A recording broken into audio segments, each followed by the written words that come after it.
17,5 millions d'euros, c'est la somme allouée à la construction du nouveau collège à Villeneuve. Les travaux ont débuté et sont même un peu en avance selon le département. Rentrée des classes en septembre 2021. Rencontrer des champions olympiques et paralympiques en sortant de l'école ou du collège, ça n'arrive pas tous les jours. Guillaume Gilles et David Smetanine se sont prêtés au jeu à Sassenage. Et puis le FCG s'apprête à accueillir Perpignan jeudi soir au Stade des Alpes pour le compte de la journée de Pro D2. Les deux équipes prétendent à la montée. À l'aller, Grenoble s'était incliné chez les Catalans. Bonsoir à tous, ravi de vous retrouver dans ce JT du mercredi 12 février 2020, toutes les heures à partir de 18h, l'essentiel de l'actualité du Grand Grenoble en moins de 10 minutes.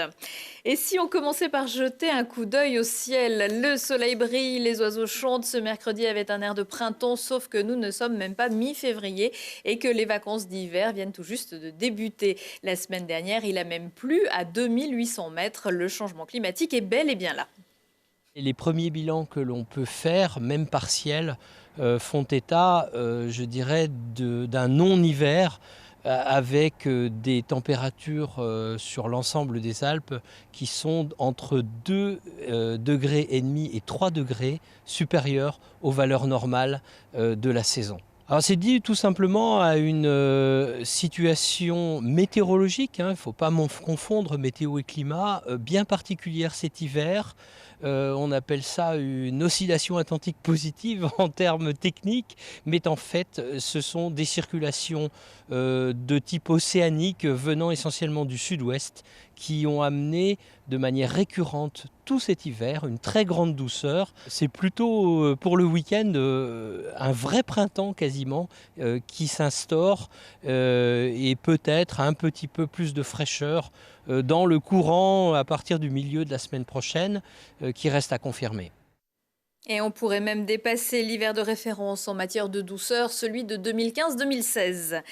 Le ciel s'obscurcit pour le projet de cinéma sur Nerpic. La commission départementale d'aménagement cinématographique rejette l'autorisation de créer un UGC de 12 salles sur le futur centre de commerce et loisirs de Saint-Martin-d'Air. Les 3 experts, mais aussi la ville de Grenoble, la métropole et le SCOT ont voté contre. Saint-Martin-d'Air et le département pour. Le promoteur Apsis et l'exploitant cinématographique vont déposer un recours. La direction régionale des affaires culturelles avait déjà rendu un avis défavorable la semaine dernière. Un sujet dont on reparlera évidemment avec les candidats aux municipales dans notre prochain débat vendredi à 21h. À Grenoble, le collège Villeneuve va faire peau neuve. 2 ans et demi après l'incendie volontaire du bâtiment en forme de soucoupe volante, les travaux du futur établissement scolaire Lucie-Aubrac, une centaine de mètres plus loin, avancent bien. Sur l'avenue La Bruyère, terrassement et réseau seront terminés dans quelques semaines. Lina Badreddine. Le collège Lucie-Aubrac renaît de ses cendres. Aux abords de la Villeneuve, depuis le mois de janvier, les travaux préparatoires ont débuté. Les travaux du bâtiment, eux, commencent en avril. La volonté des habitants du quartier, c'était vraiment de conserver un collège à l'intérieur de leur quartier, mais un collège aussi ouvert sur l'extérieur. C'est pour cela que nous avons choisi de le positionner ici, toujours dans le quartier de la Villeneuve, mais au plus proche de l'avenue La Bruyère pour avoir cette ouverture sur l'extérieur. Déconstruction de l'ancien bâtiment, reconstruction du plateau sportif, aménagement des cours d'école des buts et surtout nouvel établissement. Le coût des opérations s'élève à plus de 18 millions d'euros. Mais c'est la promesse d'un collège novateur sur le plan énergétique et environnemental. C'est un collège qui, comme je le soulignais, va être labellisé E3C1. Alors c'est un nom un peu barbare, E3C1. E pour le niveau d'énergie, c'est-à-dire c'est un niveau d'énergie qui est très performant. Et C1, c'est le bilan carbone de la construction du collège, c'est-à-dire qu'on est sur un niveau, une empreinte carbone qui est faible, la plus faible possible, c'est-à-dire qu'on va utiliser des matériaux, on va dire comme on appelle biosourcés par exemple, les isolants seront biosourcés, c'est-à-dire sont issus de filières environnementales qui sont très favorables à notre écosystème.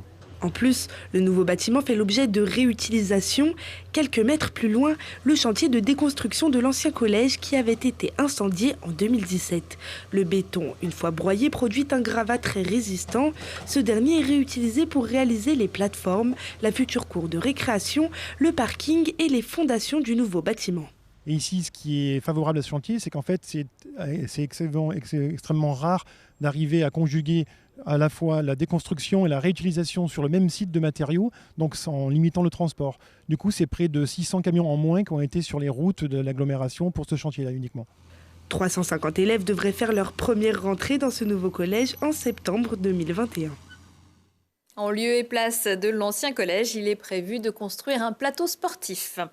Dans 4 ans, les Jeux Olympiques et Paralympiques auront lieu à Paris, mais c'est toute la France qui porte la flamme de cet événement. Labellisé Terre de Jeux 2024, Sassenage organisait il y a quelques jours une rencontre entre jeunes et champions en compagnie du Grenoblois David Smetanine et du Chambérien Guillaume Gilles, tout juste nommé entraîneur de l'équipe de France de handball. Lilian Veillé. Rencontrer Guillaume Gilles et David Smetanine, ce n'est pas donné à tout le monde. Alors, quand on en a l'occasion, on a plein de questions à leur poser. Moi, j'aurais demandé leur émotion quand ils ont eu une médaille et ils m'ont répondu qu'ils ne pouvaient pas l'expliquer tellement que c'était fort. J'aurais demandé s'il y avait des personnes qui leur avaient déjà dit qu'ils n'y arriveraient pas et eux, ils leur ont montré qu'ils y arriveraient. Et je trouvais ça super. C'est vraiment génial qu'on ait pu rencontrer des grandes stars alors qu'on est jeune et vraiment c'était une chance inouïe qu'aujourd'hui on ait pu voir ces stars.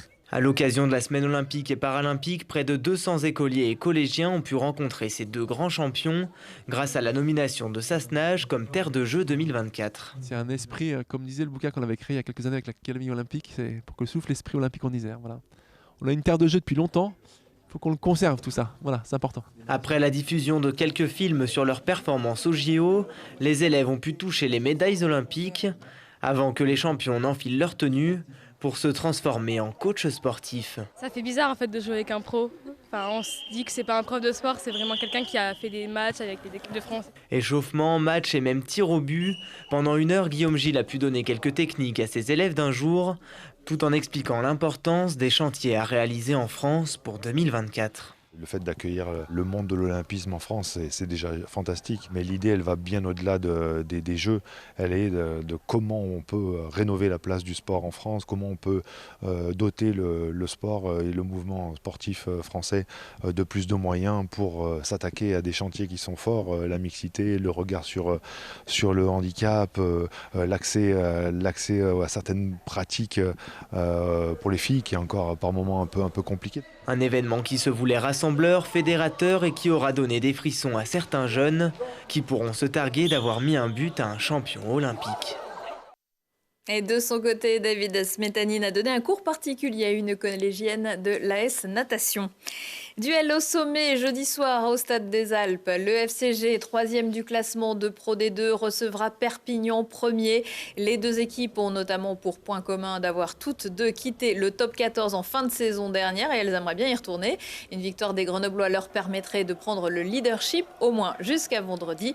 Cette rencontre aura forcément un goût particulier pour l'ancien catalan Enzo Selponi.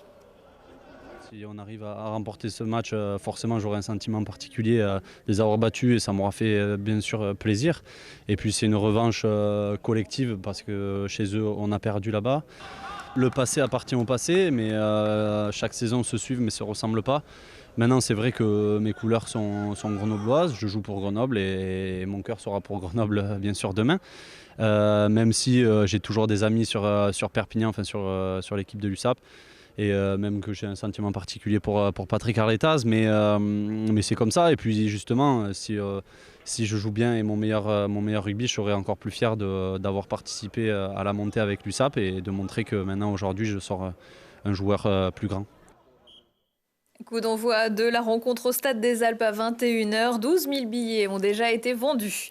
Voyons voir, court toujours. Découvrez jeudi à 20h45 le magazine de vos chaînes locales d'Auvergne-Rhône-Alpes qui vous entraîne cette semaine à Clermont-Ferrand pour le Festival international du court-métrage. Une 42e édition qui fait une nouvelle fois la part belle à une programmation internationale, nationale, mais aussi à des talents issus de notre région.